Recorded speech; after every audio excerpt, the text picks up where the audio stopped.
Yes, be ready. Start. We want to point out by referring to section 172 CRPC that it is the duty of the officer in charge of the police station by which the case has been investigated into to obtain bonds from persons who are acquainted with the facts and circumstances of the case of an undertaking that they shall appear before the court to support the charges. Thus, the primary duty of production of a witness lies with the police. It is invariably being seen that the above statutory function of the police is being flaunted with impunity.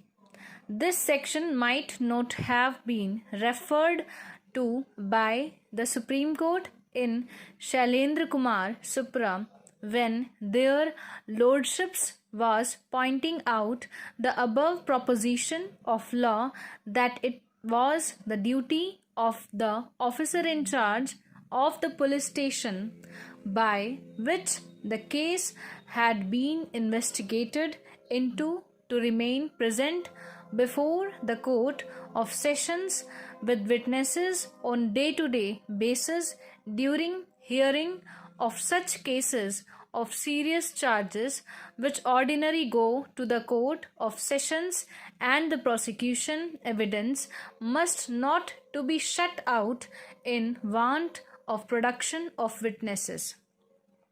We are of the opinion that here in the present case it could not be said that the learned trial judge was acting in haste.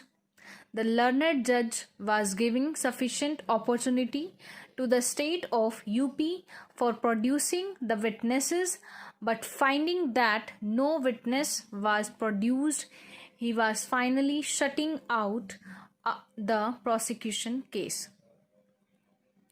What we further find is that the learned trial judge has not examined any witnesses. As such, there was no requirement under law to examine the accused persons under section 313 of the CRPC. The provision of section 313 CRPC requires the explanation of the accused persons to be obtained through their examination only when the evidence indicates certain circumstances appearing against them towards their culpability. If there was no evidence, then there could not be any circumstance appearing from evidence against any of the accused, and as such there could not be any legal requirement for any court to examine an accused under section 313 CRPC.